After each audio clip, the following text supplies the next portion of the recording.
सामने रखनी है कि इस चुनाव में क्या माहौल है, क्या आपको करना चाहिए, क्या कुछ होने वाला है, ये सारी बातें आपके साथ दो चार बातें साझी करेंगे।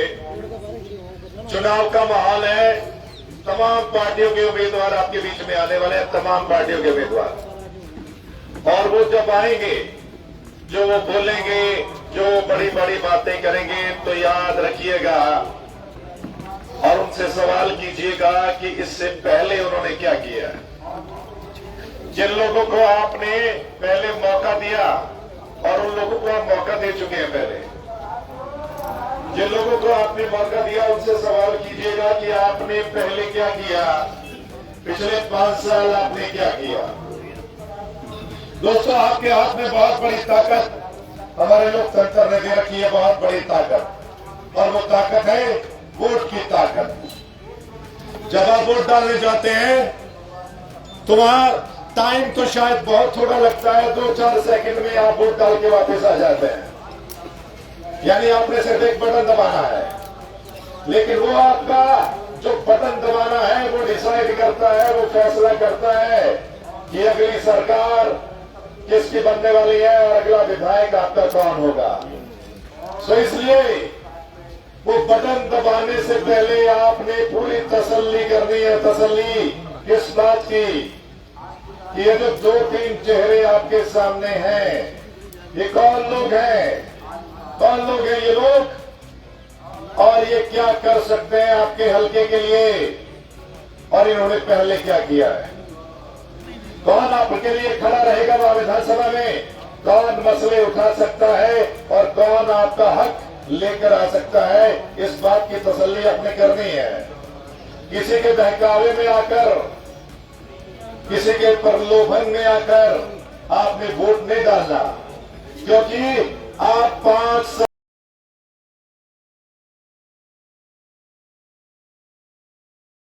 दोस्तों बहुत बड़ा समय होता है 5 साल का,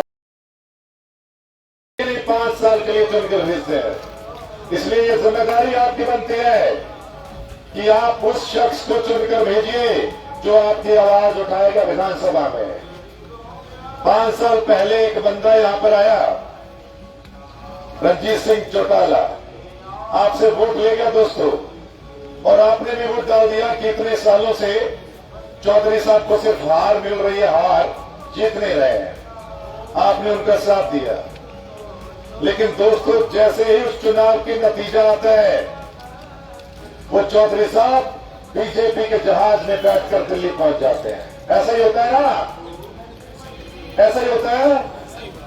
बीजेपी का एक जहाज आता है जिसमें कांडा और चौधरी रणजीत चौटाला ये दोनों बैठकर चले जाते हैं, और चौधरी साहब ने बीजेपी के खिलाफ वोट लिया था, आपसे लिया था कि नहीं लिया था। बीजेपी के तो बुरा भला बोल के बीजेपी को गाली देकर चौधरी साहब वोट लेके थे आपके, लेकिन उसके बाद आपके वोट की कीमत चौधरी साहब ने वसूल की है बीजेपी से।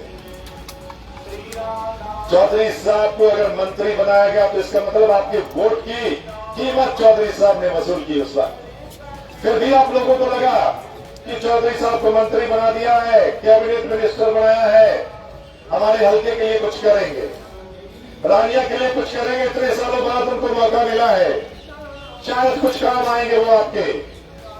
लेकिन चौधरी साहब आपके काम नहीं आए, हल्के के काम नहीं आए। चौधरी साहब ने सिर्फ अपने लिए काम किया है, सिर्फ अपने लिए, और उसी वजह से आज चौधरी साहब की हालत ये हो गई है कि शायद जमानत भी नहीं बचेगी चौधरी साहब की जमानत में। और सबसे बड़ी बात देखिए, किसी मंत्री का टिकट काट देना, बीजेपी ने उनका टिकट काटा है ना, काटा है ना। टिकट क्यों काटा है, किसी मंत्री का टिकट क्यों कटेगा, हाँ मुझे बताइए क्यों। क्योंकि चौधरी साहब की फीडबैक इतनी कमजोर थी। चौधरी साहब के बारे में जब सर्वे हुआ तो लोगों ने कहा कि इस शख्स को हम दोबारा नहीं देखना चाहते, ये शख्स दोबारा चुनकर नहीं जाना चाहिए। तो चौधरी साहब की ये हालत हो गई है कि अब ना तो लोग उनको पसंद करते हैं और ना ही पार्टी बीजेपी ने उनको पसंद किया, टिकट नहीं दी। उसके बाद चौधरी साहब कांग्रेस का दरवाजा खटखटाते हैं दोस्तों, कांग्रेस का, और एक बार नहीं कई बार दरवाजा खटखटाते हैं। हिसार से हारने के तुरंत बाद फिर दरवाजा खटखटाया था इन्होंने, और अब फिर कुछ दिन पहले खटखटाया था, लेकिन कांग्रेस ने कोरी ना कर दी, यानी कांग्रेस के दरवाजे चौधरी साहब के लिए हमेशा हमेशा के लिए बंद कर दिए हैं। ये मैं क्यों कह रहा हूं? क्योंकि चौधरी साहब आपके बीच में आएंगे या आए होंगे, ध्यान से सुनिएगा इस बात को। वो एक बार फिर आपको गुमराह करने वाले हैं, एक बार फिर झूठ बोलेंगे वो बीच में आकर आपके। वो क्या बोलेंगे कि मैं तो हमेशा आपको राज में रखूंगा। राज में रखूंगा मतलब वो कहते हैं कि कल को अगर कांग्रेस की सरकार आ गई तो मैं कांग्रेस में घुस जाऊंगा। इस नाम पर वोट मांग रहे हैं आपसे, और तो कोई चारा है नहीं, और तो वोट मिलेगा नहीं, इसलिए ये झूठ फैलाया जा रहा है चौधरी साहब की ओर से। लेकिन एक बात नोट कर लो, कांग्रेस कभी भी चौधरी साहब को अब लेने वाली नहीं है, इसलिए अपना वोट खराब मत करना। अगर कोई सोच भी रहा हो तो वो वोट खराब मत करना। दूसरा, चौधरी साहब के बारे में बता दूं, वो दावा करते हैं कि मैं इस हल्के में 500 करोड़ रुपए लेके आया हूं। रानिया की हालत को देखकर लगता है कि यहां 500 करोड़ रुपए लगा है। कोई बता दे मुझे कि 500 करोड़ रुपए रानिया हल्के में लगा है। 500 करोड़ रुपया रानिया हल्के में लगा होता ना तो रानिया की तस्वीर बदल जाती, रानिया का विकास होता। ये सड़कें ऐसे ना टूटी नजर आती है आपको। ये हाईवे आज से कई साल पहले तक कंप्लीट हो चुके, लेकिन ये हाईवे वही बन रहे, छोटा सा टुकड़ा बनाते हैं, फिर आगे क्या होता है। अब जो नए हाईवे बनाए वो भी 2 महीने बाद टूटने शुरू हो गए, 2 महीने बाद। ये है चौधरी साहब का विकास। तो मैं चौधरी साहब से हिसाब भी मांगने आया हूं कि चौधरी साहब 500 करोड़ का हिसाब दो। वो 500 करोड़ रुपया किसके खाते में गया, किसकी जेब में गया? क्योंकि रानिया वाले ने तो देखा नहीं 500 करोड़ रुपया कहां लगाया। तो ये चौधरी साहब की बात। अब आते हैं तो दूसरी पार्टी आपके पास आ रही है, बहुत कुछ बोलेंगे, लेकिन एक बात याद रखना, वो बीजेपी की बी टीम है और ये बात अब साबित हो गई है। मैं इनेलो की बात कर रहा हूं। पहले ऐसा लगता था कि शायद ये बी टीम वाला जो फंडा है वैसे ही है, ऐसा कुछ नहीं है, लेकिन अब ये बात साफ हो गई है कि इनेलो बीजेपी की बी टीम के तौर पर काम कर रही है। दोस्तों, अंदर खाते इनका समझौता हुआ है। कुछ सीटों पर बीजेपी ने कमजोर कैंडिडेट दिए हैं ताकि इनेलो का फायदा हो, और कुछ सीटों पर इनेलो ने बीजेपी के अकॉर्डिंग अपने उम्मीदवार उतारे हैं।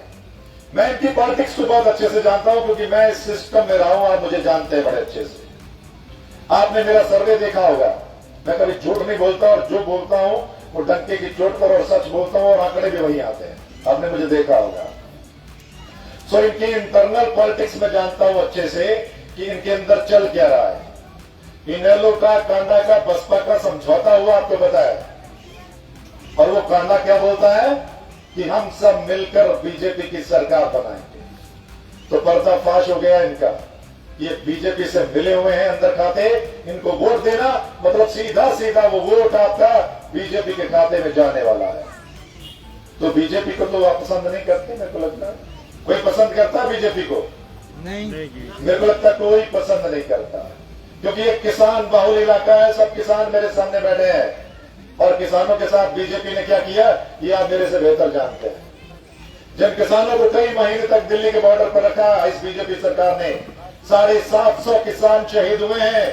750 छोटा आंकड़ा नहीं है, 750 मतलब इतने किसान शहीद हो गए, किसकी वजह से? बीजेपी की वजह से। तो कोई किसान बीजेपी को पसंद नहीं करता। इस सरकार ने, यानी बीजेपी सरकार ने किसानों को परेशान किया है, जवानों को परेशान किया है। आर्मी, बात कर रहे थे अभी दलित साहब, आर्मी में जाना हमारे नौजवानों का सपना हुआ करता था ना। रेस लगाते थे सुबह सुबह उठकर हमारे बच्चे, जुनून था आर्मी की वर्दी पहननी है। लेकिन अब ये अग्निवीर लाकर सिर्फ 4 साल की नौकरी कर दी इस बीजेपी ने, यानी वो जोश, वो जवानों का जोश ठंडा कर दिया। अगर अग्निवीर में कोई जवान हमारा शहीद हो जाता है ना, तो उसको शहीद का दर्जा नहीं देती ये सरकार। शहीद तो शहीद है, जो हमारा जवान शहीद हो गया बॉर्डर पर, शहीद तो शहीद है, उसको सरकार शहीद का दर्जा क्यों नहीं देती? तो बीजेपी ने जवानों के साथ भी धोखा किया है। बीजेपी ने हर वर्ग के साथ धोखा किया है। सरपंच जब अपना हक मांगने गए, सरपंचों पर लाठियां भांजी हैं। टीचर, कोई और कर्मचारी जब गया, महिला पहलवान जब अपना हक मांग रही थी, तो उनको किस तरीके से घसीटा गया दिल्ली के मैदान में, ये भी आपने देखा होगा। जिस वर्ग के साथ बीजेपी ने नाइंसाफी की, धक्केशाही की, सर्व मित्र ने उनकी आवाज उठाई है, ये आपने देखा होगा, और बड़े धड़ल्ले से उठाई है। सरकार की आंख में आंख मिलाकर सवाल किया है, जिसका नतीजा ये निकला कि उस सरकार ने मेरा चैनल बंद किया, उस सरकार ने मुझे प्रलोभन दिए, उस सरकार ने मुझे दबाने की कोशिश की। लेकिन ये आपका बेटा ना तो झुका है उनके सामने और ना ये बिका है। और ये उसी का नतीजा है कि आज कांग्रेस, सबसे बड़ी पार्टी जिसकी सरकार आने वाली है, उस कांग्रेस पार्टी ने मुझे ये सम्मान दिया है और आप लोगों के बीच में भेजा है लड़ने के लिए। और मैं, अगर आप लोग साथ देंगे, एक बात और सुन लीजिएगा, आप लोग जब चुनकर भेजेंगे और मैं विधानसभा में पहुंच गया, तो फिर एक बात याद रखिएगा, आपके मसले उठाए भी जाएंगे और वो मसले हल भी करवाए जाएंगे। काम करने के लिए आया हूं, काम करने के लिए, कोई शौक नहीं है पॉलिटिक्स का, कोई नेम फेम की कमी नहीं है। पूरा हरियाणा प्यार करता है और पूरा हरियाणा अब चाहता है कि सर्वमित्र विधानसभा में पहुंचे। पूरे करने का ऐलान किया है। पूरे हरियाणा के लोग पता नहीं किस तरीके से, कई ऐसे फैन थे जो पाठ पूजा कर रहे थे, व्रत रख रहे थे कि सर्वमित्र आना चाहिए मैदान में।